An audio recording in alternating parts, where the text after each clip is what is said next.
All right. Okay. So, welcome to the Catacombs. I am Matthias, and today I have a very special guest on the podcast. It's Sarah from the Netherlands. And yeah, welcome, Sarah. Very happy that you're here today. And first of all, I want to tell the listeners how our ways crossed. And I saw you on Paul Vanderklay's podcast, and I enjoyed your talk with Paul pretty much. It was a very interesting conversation. And for me, it's often like when I see such a conversation and I hear these topics, I want to ask further questions on all sorts of things. And that's why I contacted you. And I'm very happy that you're here today. And yeah, Sarah, maybe you could just introduce yourself briefly to the listeners. Sure. Well, thank you very much for reaching out and having me. So my name is Sarah. I come from the Netherlands, and I'm a student of theology in the Dutch town called Kampen. And I also took some classes in philosophy. And got interested in the Jordan Peterson phenomenon back in 2017, I think. And that's also more or less how I got to know Paul van der Klee. And so that's how I got into this little corner of the internet. All right, great. Great, yeah. You know, when I listened to your story, it really spoke to me because you told that you came from this very secular place and you grew up pretty much without religion, right? Or Yes. do I recall that Yes. correct? Yes, Yeah. that's correct. Yes. So my upbringing was pretty much secular all the way through. I did go to church a couple of times before the age of 7. That was before my parents were divorced, but that was more out of custom. So we lived in the same town as my grandparents, and so we just all went to the same church as a family, let's say. But then after my mother moved out with us, then we just stopped going to church and always went to public schools. Never had any classes on religion. So, yes. All right, all right, all right. Yeah, I know this place very well. So I also spent my teenage years very secular. I mean, I grew up somewhat religious, but at a very early age, I decided that it wasn't for me. And you know, I really had to laugh about this situation that you told. You met this guy on this gaming platform some years ago, That's true. and then you figured out that he was a Christian, right? Right, I did. Yeah, Yeah, so and what did you say again? I mean, yeah, it was so funny. yeah, it was a very unusual situation. So I was into gaming before I became a Christian, and I was doing this new zombie platform game multiplayer, and we were on this Discord server, and sometimes we just had conversations that weren't really about the game, but about other things. And there was this guy who was, I thought, very intelligent. I had great conversations with him.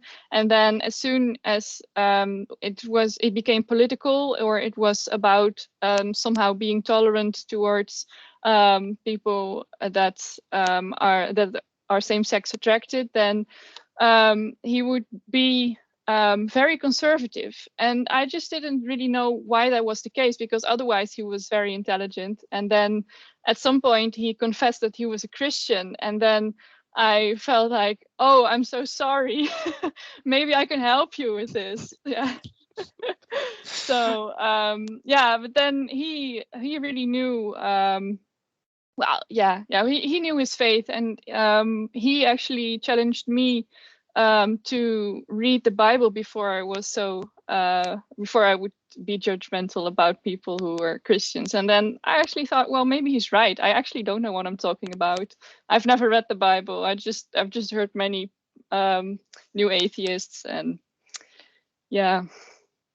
Wow, yeah, I think your statement, I really had to laugh for at least 5 minutes when I heard that. It was because could understand you because I was in the same place, and I think your statement shows the picture that secular culture has about Christians, and that I used to have as well. Like, Christians are stupid, they are backwards, they are these superstitious people, right?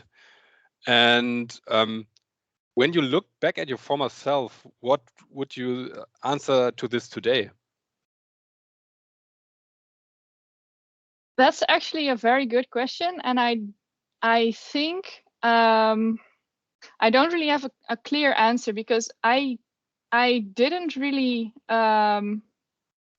I wasn't easily convinced, because I do remember I was living at the time at a place that was right in the middle of the Bible Belt. So I had many Christian colleagues. Who, I only found out they were Christian after I converted, of course. But sometimes we talked about religion, and I do remember that I must have said very offensive things to them, and I must also have challenged them. But I really wasn't open to the other side of the story. So I think that the best advice I could give is just to listen to the objections, maybe, and challenge them, the people, to go and find out. Like there are no secrets in Christianity. It's not a big what's it called, conspiracy theory that was made up by men in robes. And to start, maybe a bit like Estuary is doing, just go into the conversation and be patient. I think, yeah, I mean, that's actually a very good answer. And but like, if a person would ask you this, like, you're a Christian, are you stupid, can I help you, you know, how would you react? Yeah, what would I do? I think I would listen. I would just say, I don't really feel threatened by those comments. I'm perhaps a bit more entertained. Which isn't fair, of course, because that comes from a place of maybe arrogance, and I don't think that's a good place to start. But then again, it does give me the room to listen to why they are objecting to Christianity, because obviously they have some form of Christianity in their mind, and I don't know what their issue is. I don't know if they had issues with the church when they grew up, or in their family, or if they just simply don't know and are just parroting someone else's ideas. So I think that's what I would do. I would just ask them, or just listen to what they would offer me as help, maybe. Yeah, of course. Yeah. Makes sense. And when this guy said, like, you should know what you're critiquing, right? And you followed that guidance, and you took the Bible, right? And you read it for the first time, before never. Okay. Yes. Yeah. Oh, well, what can I say? Of course, I did open it once, I think, when I was 14, and I read a couple of chapters, and I thought, okay, this is so weird. I just can't. I remember I did that, but yeah. And then when you really did dive into it, how was your experience then? Well, I kind of had a weird way in to the Bible. So most people, I think, start either in Genesis or with Gospels, perhaps. But I started with Ecclesiastes, and that was so true for my life at that moment, because I was in a very difficult place, and I had been in a relationship for about 7 years, and that was coming to an end. So the whole thing about everything being everything coming to an end, and there's no purpose in life, and things just keep repeating, there's nothing new under the sun, that really spoke to what I felt. And just because it felt so true, I was amazed. Like, that's in the Bible. Because the way I grew up was very new age and relativistic, so there was no right or wrong, and everything was just, two sides of the same coin. So just to hear something that actually spoke true, that's what drew me in. And then I started reading Proverbs and Job, and those books, just because I loved the wisdom. And then I actually I started thinking that God existed when I went to the Gospels, because I was reading it and I didn't have a clue that it was about Christ, which is also very funny because, you know, it's all about Jesus and you call yourselves Christians, but I had no clue that it was about Christ. All I heard was God and Jesus was pointing to God, but I didn't have any, it didn't even register that it was Jesus that was telling those things. And when I was in Matthew at the Sermon of the Mount, and there's this part in that you shouldn't worry about tomorrow because God will take care of the things and he takes care of you, that was really when it kind of hit me, like, wow, someone cares. And I just I needed that at that point in my life. And that's when I started talking to people whom I knew were Christians, more or less, like, okay, something happened. I need to find a church. Interesting. Very Yeah. interesting. And I mean, for you as a woman, I mean, you could say these Iron Age texts with these patriarchal stories, how was it for you as a woman to read these texts for the first time? And I think you're also interested in the church fathers, right? Very much so. Yes. That came later, though. Although Okay. I did the first theological book I read was a church father by accident. So it's been there from the very beginning, let's say. But to speak on the more patriarchal side, I must say it didn't really register as a thing until I was made aware of that it was a thing. So I think that things that were I wasn't really in a defensive mode when I became a Christian, because I felt like this was a community and I wanted to be welcome in that community, and it was so important for me that I was willing to accept things that were part of that community that maybe not aligned with the way I saw things. For example, female preachers, or what are they called, pastors. I wasn't. Of course, I would have thought that was absurd, but because I really wanted to be part of the community and I wanted to find God, I mean, that was just it was maybe an issue at the back of my mind, but it didn't really manifest itself as an issue. And then at some point you get drawn into these things, of course, because you start talking to people and they want to make sure you don't leave the church after you've just entered it because of these issues. So I've had a lot of conversations in which people were trying to help me not see these things as issues, whereas they were no issues for me. So that's been basically my experience with patriarchy in the church.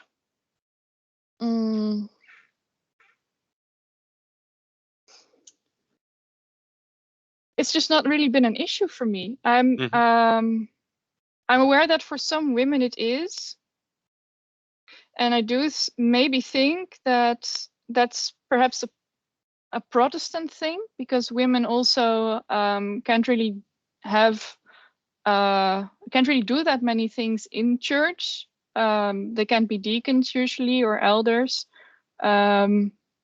So yeah, I But in think that Protestant churches, they can also be pastors, right?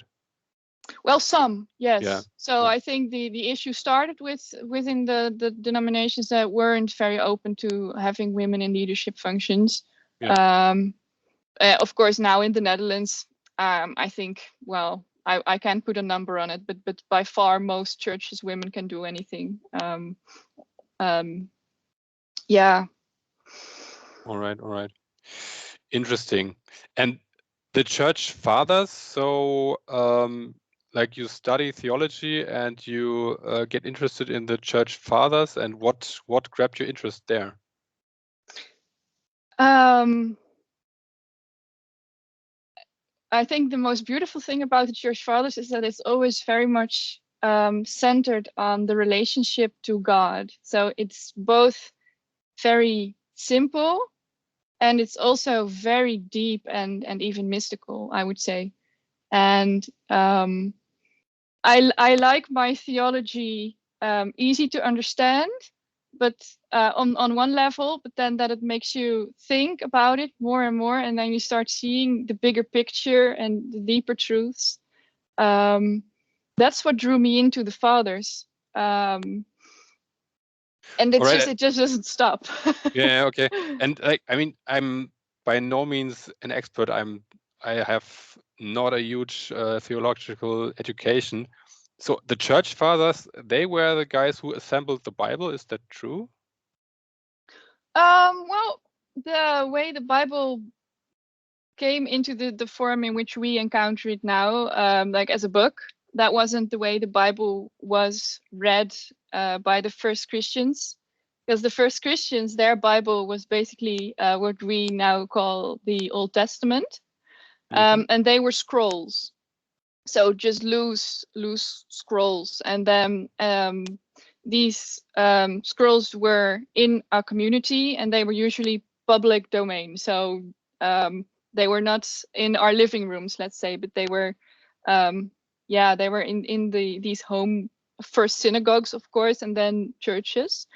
But at some point, there was a debate about which of these manuscripts were in, let's say, the canon and which weren't.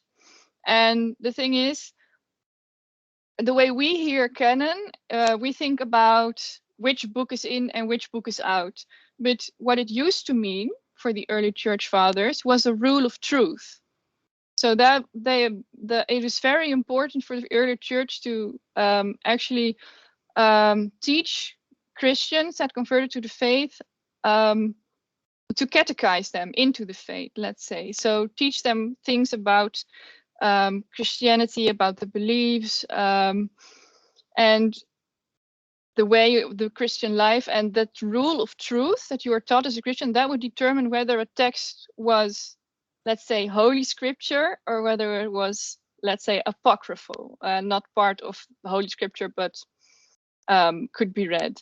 But as soon as the discussion started shifting and started becoming really, let's say, it had to be determined in or out. That's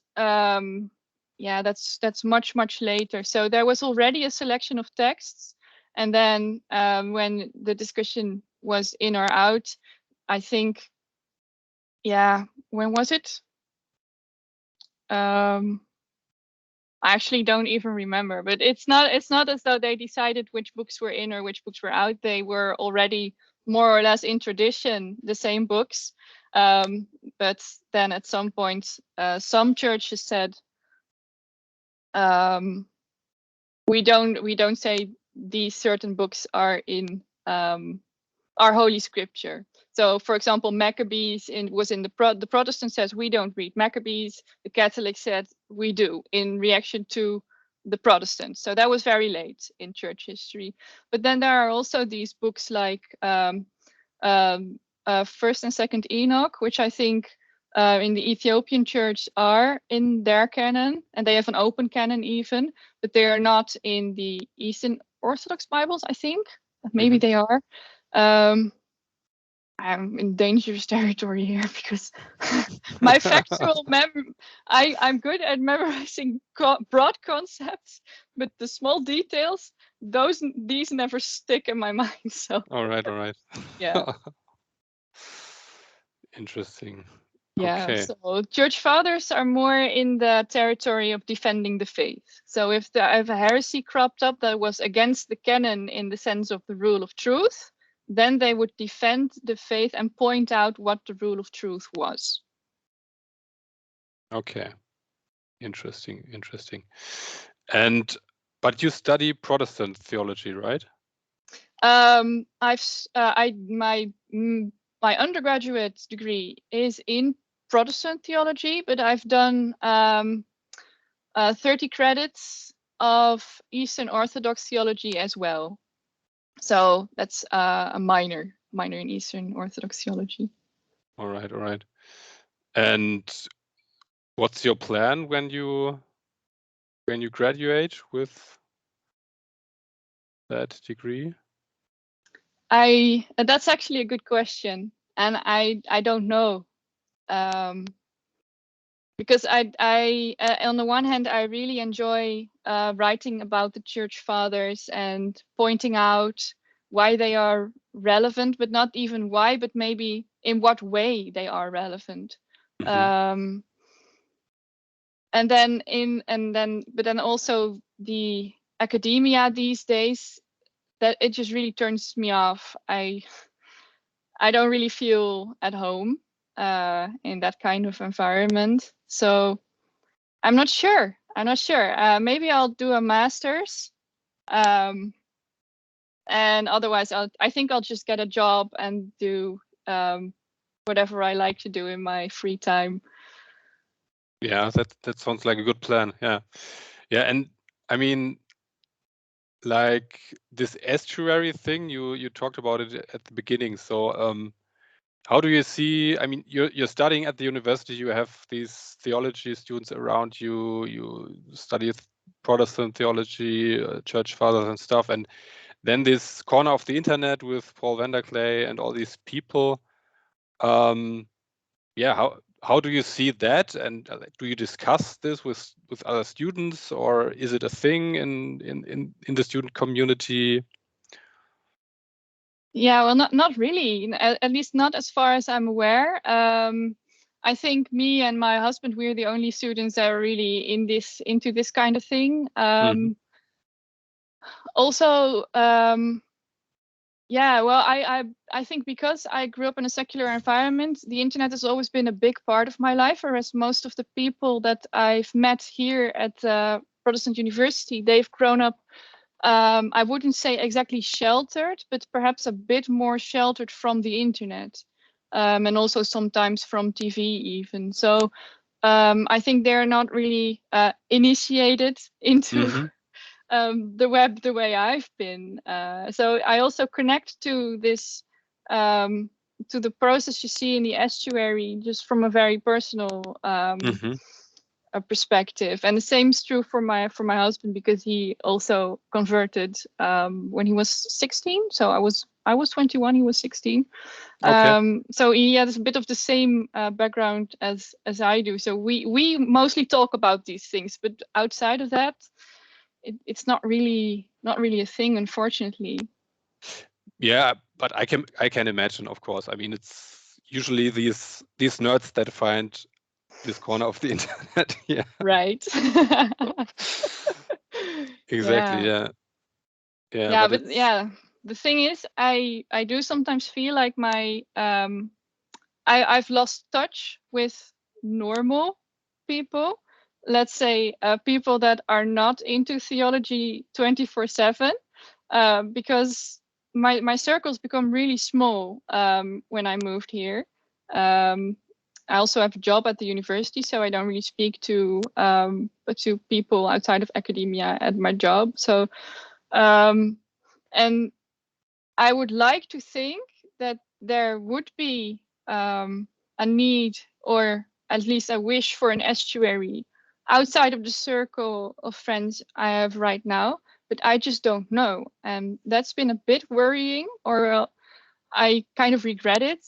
But I'd like to think that there is, because the people I connected with before I moved here, I think they would have definitely been interesting. I mean, I was introduced to Jordan Peterson by a coworker of mine who actually hated Christianity, but he suggested Jordan Peterson more or less as a way to, well, I don't think to keep me away from Christianity, but more to say, oh well, here's the secular view on Christianity. So that was a very nice thing of him to do, actually. I'm very grateful about that. But interesting. I mean, and at the same time, I think there are more people out there than we think who are interested in these topics, because I made this experience, right? That I mean, if you read the comments beneath Paul Vanderklay's videos, like I always look for German comments because yeah, we have kind of this German estuary going, and we started online, and now the first time we had local estuary here in a restaurant, and we want to do this regularly. And I think also in the Netherlands, I think there are more people than you think. I hope so. I Yeah. really do. I would like to find out. Yeah. But I don't know. I also don't know how I would find out how many Someone people has there to are. write some algorithm to get the Right. data. Yeah. I don't know. Yeah. Yeah, and we also had this meetup where I wrote you, right? This hiking thing where we had a whole day. And there even, I mean, Job came down from he lives near Rotterdam. I don't know. Right. Have you Yeah. seen him in Paul van der Klee's videos? Oh yes, yes, Yeah. definitely. I grew up in the same area as he grew up in, so I know the area very well. But I have never met Job or even had a conversation with him on the Discord. So Yeah, okay. And I think, I mean, did you listen to Paul van der Klee? He said maybe next summer he would go to the Netherlands. I mean, that would be yeah, something.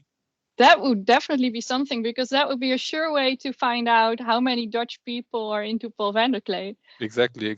Yeah. Exactly. Yeah, right. I mean, very interesting. Do you have any questions for me? Yes, I was wondering about your experience in estuary in person. What was that like? Because we've seen, of course, the video with on Zoom, like the model estuary meeting. But what are Yeah. the meetings like in real life? Yeah, I mean, you know, when I listened to Jordan Peterson and at the beginning I was alone, right? I mean, I heard some people in some podcasts talk about him and said this Canadian psychology professor and a big thing and so on. And I listened to the first appearance on Rogan, and that was in 2017, right? And back then I was completely alone, and I listened to his videos, and the biblical series came out, and I was on my own and just listened to it and thought about it, but had no one to talk about, right? And then I bumped into David, and he also was on Paul van der Klee's shows recently. I don't know if you saw it. David from Right. Germany. Yes. Yes. Yeah. It was a great conversation. Yeah, exactly. And I knew him from the childhood community I grew up in, and this was a Christian community, and he was a volunteer from the States in this community. And like he's a bit older than me, but we knew each other from seeing. And at that point in 2017, I saw him sometimes in Mannheim in the bus, on the bus when I went to work, and I thought, he's an American, he's Christian, maybe he knows Jordan Peterson, right? And at some point we exchanged numbers, and I wrote to him like, do you know Jordan Peterson? He's so, yeah, I have him on the phone right now. I listened to his podcast right now, you know. And so he was the first guy I could really talk to about these topics. And we met in a bar. This was before COVID. I think at 2019, then we began to meet in a bar regularly, and we talked about these topics. And you could say that this was the first in-person estuary, two-person estuary. And then COVID hit, and then John Van Dunk came around the corner with his online estuary support network, and we thought, okay, let's do this. And so we, for a year or so, we met with those guys and really practiced the estuary thing online. And then I started a regular German estuary on the Discord server, on the Bridges of Meaning Discord server.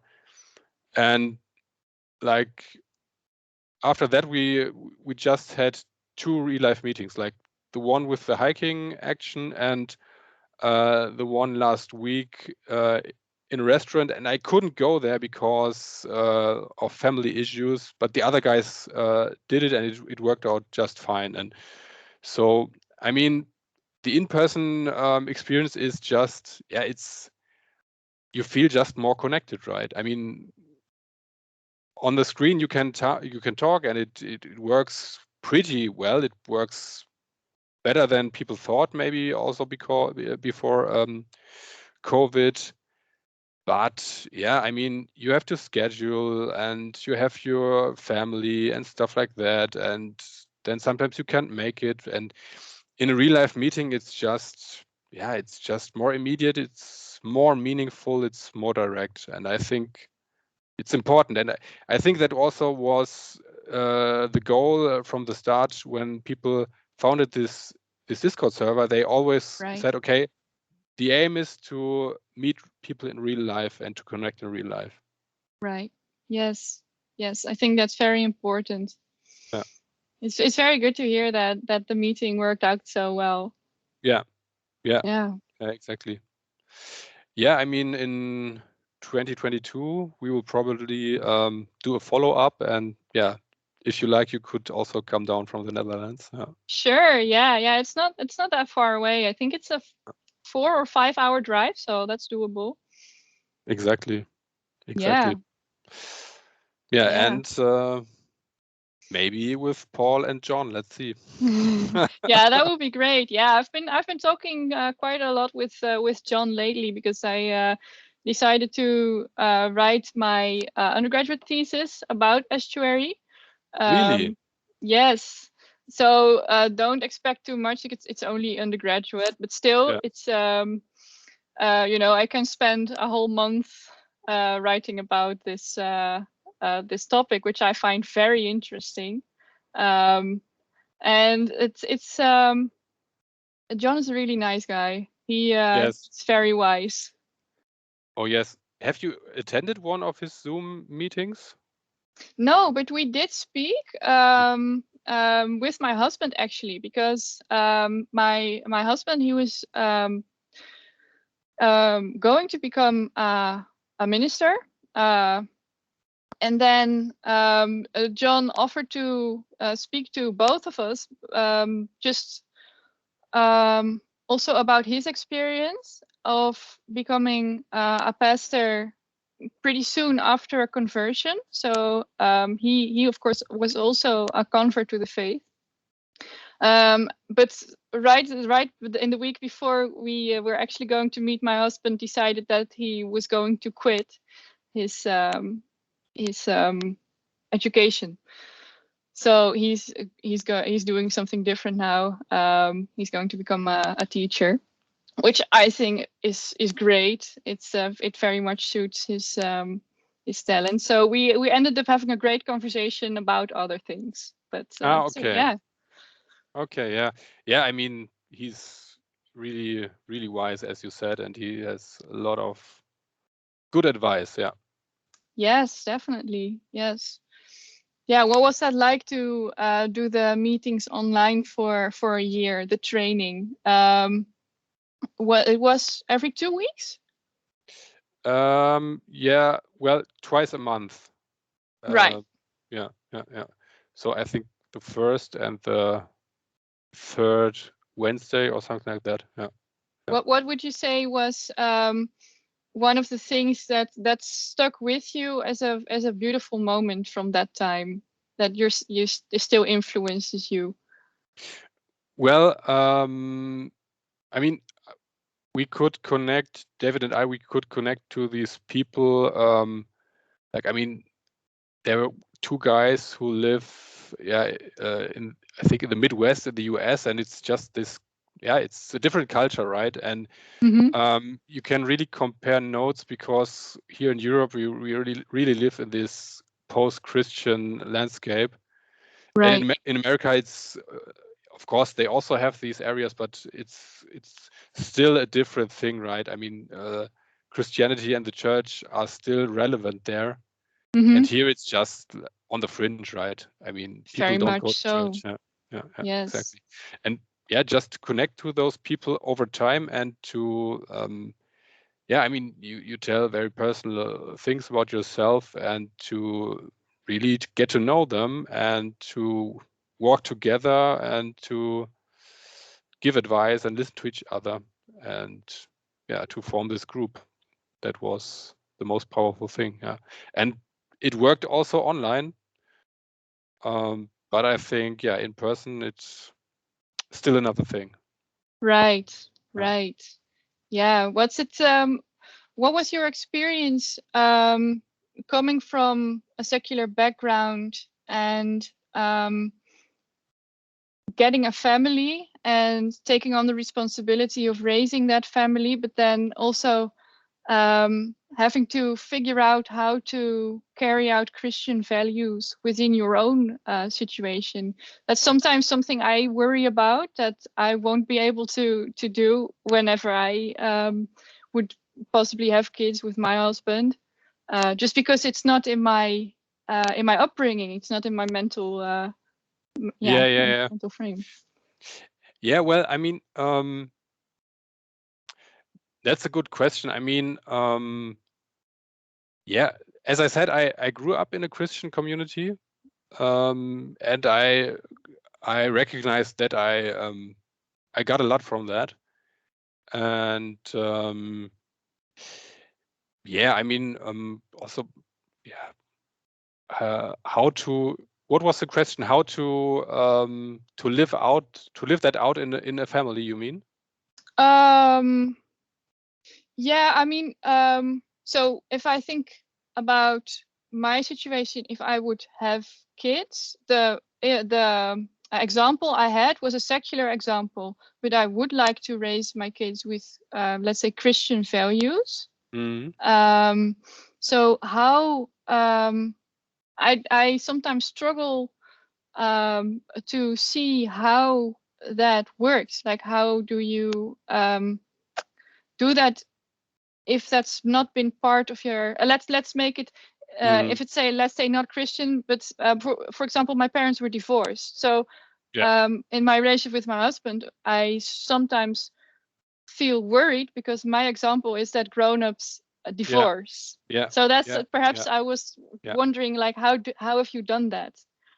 Yeah, that's more practical perspective. Yeah, I mean, I'm also I'm also a child of divorced parents, and yeah, like, I mean, of course, you have that pattern in front of you, and you don't question it as a child, right? I mean, this pattern of divorce, and yeah, I mean, I struggled when my wife, now my wife, and we came together, and yeah, and to be a father, and I always had these inner struggles, and I had the examples of my parents that they divorced, and yeah, you think about that, but well, I mean, like, to have these people, to see John Van Dunk or Paul van der Clay, or also like the wisdom that Jordan Peterson offers, that helped me a lot to figure these things out, and to reflect on my family, and to also to connect to my dad again and my brothers in a healthy way, you know, and also to get my inner family hierarchy right, because before it was just like this relativistic thing that you also talked about, right? I mean, everything is okay, just do as you please.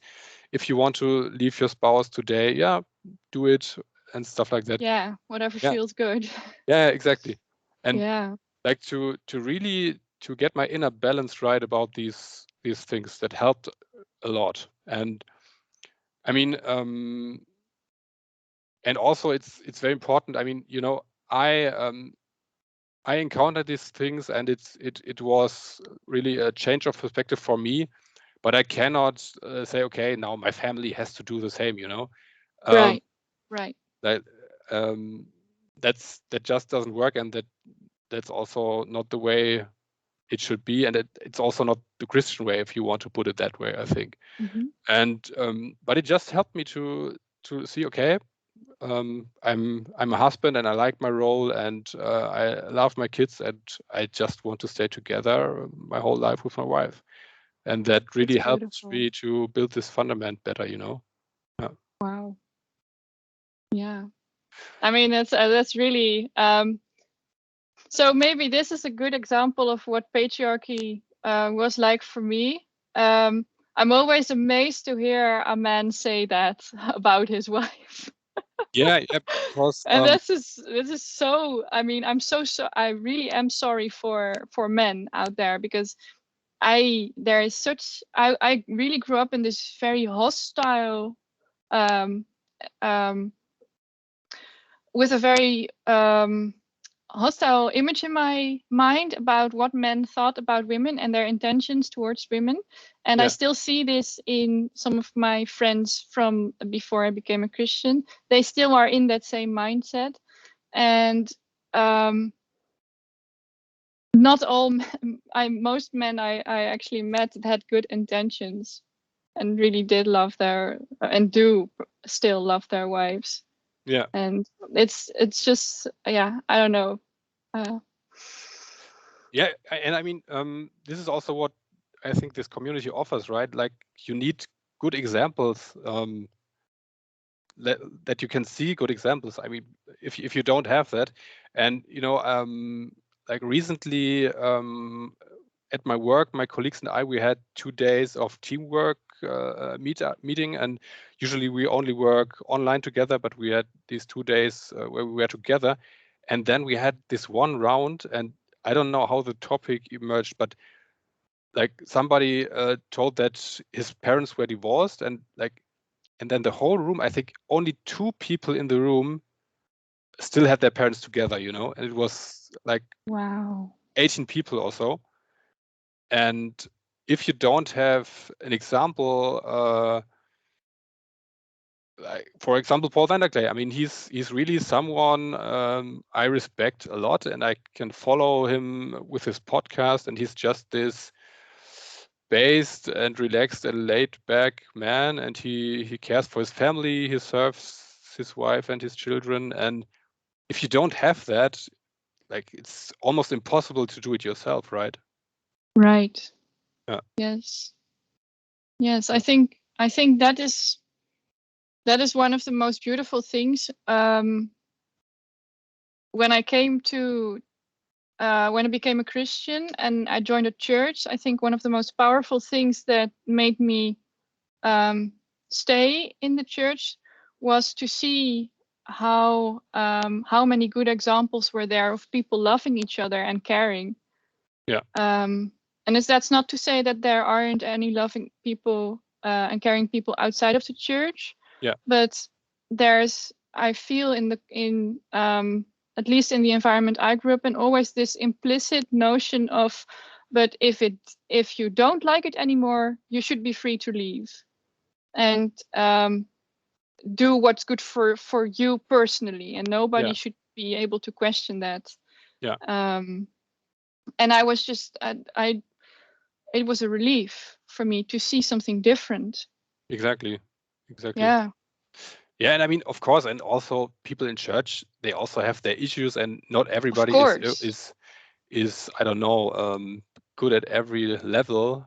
No, But sure. yeah, but generally, I also think that yeah, that it's a good environment, also for families and for children and for parents and for all Right. generations. I mean, yeah. Yeah. So Yeah. Yeah. It's so funny because I don't know what this is like for you, but whenever I talk to my parents and people of their age, they always immediately speak about the church as this tyrannical institute yeah, that yeah, decides what you have to do with your life, and you have to affirm all kinds of things that science has proven are wrong. And I've just never encountered a church like that. So yeah, yeah, what's yeah. your experience been like?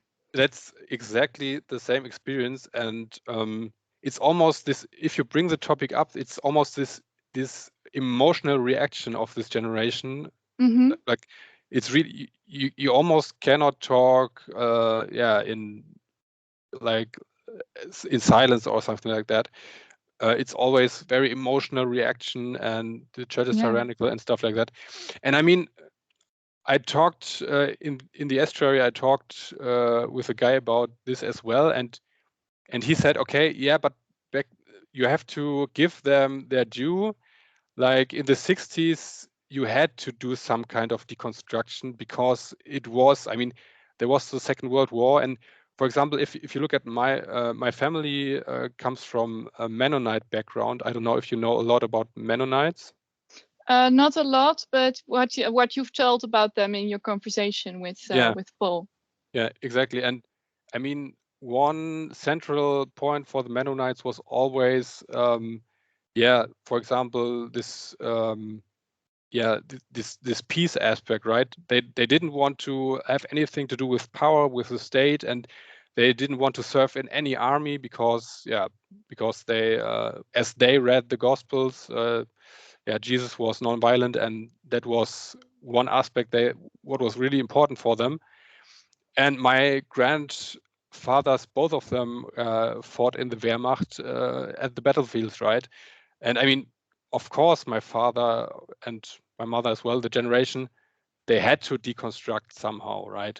And I mean, their parents came home from war, or their fathers came home from war, and were silent about everything that happened, and they couldn't ask any questions. And yeah, they had to deconstruct in some way. But today it's a different situation, right? And Exactly. Yes, and this is one of the things I've been thinking a lot about, and I don't have an answer, but perhaps you have thoughts about this. If the church people have in their minds is a church that no longer exists, what is our what can we do for the church perhaps, or for whomever, to what can we do in this situation to show what the church is, and what is the church? It's a very good question, and it's unbelievably difficult to answer. I have no easy answer to this, but I think we should think about this question, and I think about this question because if I tell my friends, I mean, my friends are still my friends. Also, I listen to punk rock and stuff like that, and also my friends are still my friends, and they are important to me. But when I tell them that I go to church sometimes on Sundays, they think, "What's wrong with you, right? What happened to you?" So I don't know how can you tell this to them. It takes time. It takes, for me to change my mind slightly. It took really months of watching Jordan Peterson and Paul van der Klee, for example. Like it's a very slow process of rewiring. So you cannot put it in a Twitter line or anything. I don't know. Yeah, perhaps that is something important that you mentioned there, that I shouldn't think about this maybe as something that we have to sell, like a system, kind of system we need to implement to fix the church, let's say. But to see how it emerges maybe from our close contacts with people. And to I don't know, Verrecki talks about this embodiment, you have to embody it and stuff like that. Right. Yes. And also I think, I don't remember which video, but one guy recently said that God, what did he say? I lost it. But I mean, it's we are really like, we walk into something new. I mean, it's some traditional aspect, but it's also something new, and we don't know it ourselves what it is exactly, and then it's incredibly hard to tell other people, right? Yes. I almost feel like maybe what we need to do as a church is allow for the magic to happen, for the mystery to come back, let's say. Exactly. As like Paul talks about the estuary, maybe just leave room for the unknown. And I mean, I think he's an extremely good model. Very much, yes. I mean, just this conversation only could happen because of Paul, and I think just like I handled this whole corner of the internet and this whole rabbit hole just like not very, conscious, or I thought a lot about it just to feel what's right next, and this way I think it worked out quite well. So yeah. I think the beautiful thing is that before YouTube, I think most of the communication that was done was through the written medium. So things were always very perhaps well thought through, and they also were very. It's a very indirect way of communication in a way, Mm-hmm. but now, at least this is the situation for me, but perhaps for you as well, that most of the information I get via the auditory medium. So it's conversational and much more open to mystery almost, I'd say. I mean, Christianity was a mostly oral tradition for the longest time. I mean, we do have the Bible, of course. There were scrolls, but people heard them. They did not possess them. And they heard a sermon, and that sermon was, they had to remember that, and they talked about it. That was the way to remember about it. I mean, I think maybe perhaps we're moving back to something like that. I'm very curious to find out what the effect of this will be for the future generations. Yeah, exactly. Interesting idea. Yeah, okay. Wow.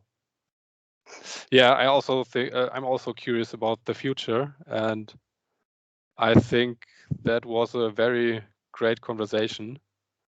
Do you have any questions or any topics you wanted to cover on your list? I think we touched all the subjects I had on my list, so well done. I think it was a great conversation as well. Thank you very much. Yeah, I also enjoyed it very much. Thank you very much, Sarah. And yeah, let's do it again at some point. All right. Well, God bless you. Bye. Thank you. Bye. I will stop the recording.